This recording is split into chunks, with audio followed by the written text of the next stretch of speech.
the Zambia International Mining and Energy Conference, currently taking place in Lusaka. It's aimed at discussing options for the sustainable development of Zambia's mining and energy sector. We're joined by Alicia Seckham, who's joining us live from Lusaka now. Alicia, great to see you on that end, of course. And we spoke to you earlier on Power Lunch today. But this time around, you're speaking to ZESCO. What's the tone of that conversation around? Well, Sam, of course, where you've got infrastructural issues and deficits, of course, having an impact on project viability within the mining sector, we've got a strong focus being placed on power, the supply-demand dynamics specifically. And joining me in conversation right now is Christopher Mupemba. He's the Director of Transmission at ZESCO. Christopher, thanks so much for joining us today. Of course, the effective development and sustained growth of the mining sector is very much dependent on infrastructural support, and with that we put the focus, as I say, on access to power. So run us through the current supply-demand dynamic that's currently at play. Okay. One of our biggest customers as ZESCO Limited, we're actually the biggest supplier of electricity in Zambia. The biggest customer we have is called Copperbelt Energy Company. And the way it works is primarily Copperbelt Energy Company buys 45% of what we generate, and then they sell it on to the copper mines. We've got a small fraction of mines that we supply directly. They maybe account for another 10%.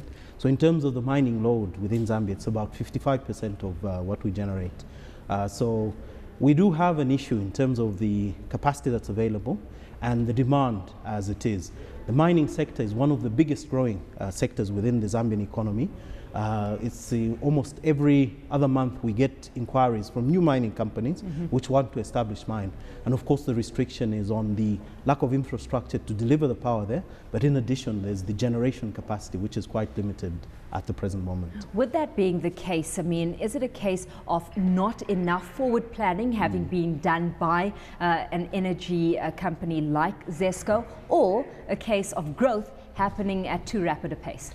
It's a bit of both. What I would say is the growth has been unprecedented, and that's the word I would use.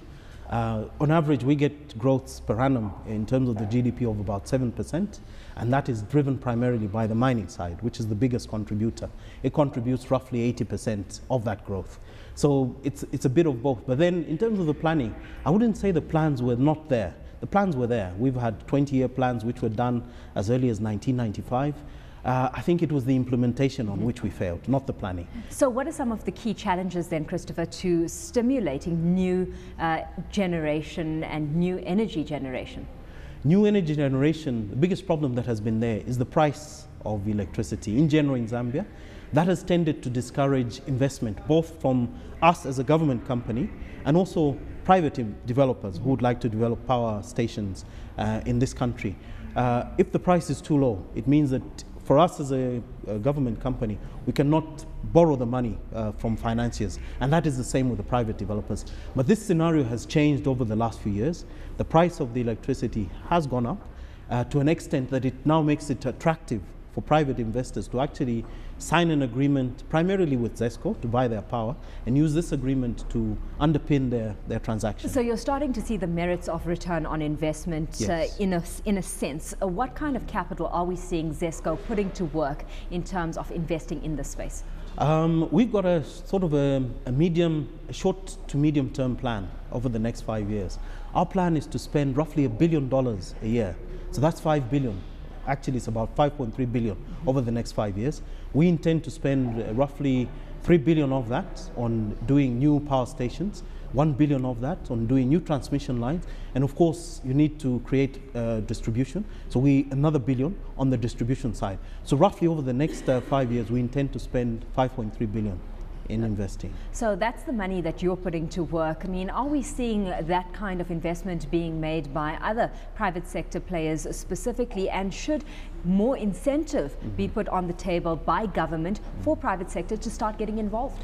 I think the private sector has come to the party now. As I said earlier, from my perspective, the issue has always been the tariff, the price at which they could sell.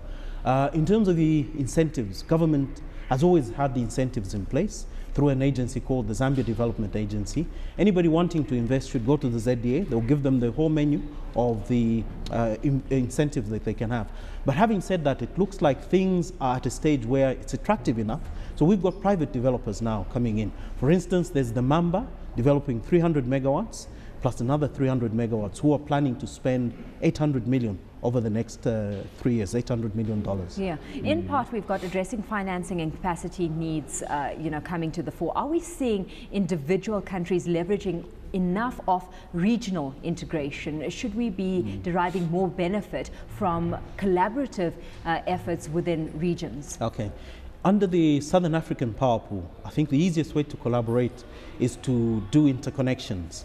I haven't had any experience of collaborating on the capacity, creating the generation. But however, there's a lot of projects going on right now where we're collaborating regionally on interconnecting, such that a country which may have excess at some time is able to sell with a country which has deficit. So that is going on. That is going on with projects such as Zizabona. We're trying to develop the Zambia, Tanzania, Kenya interconnect and so on.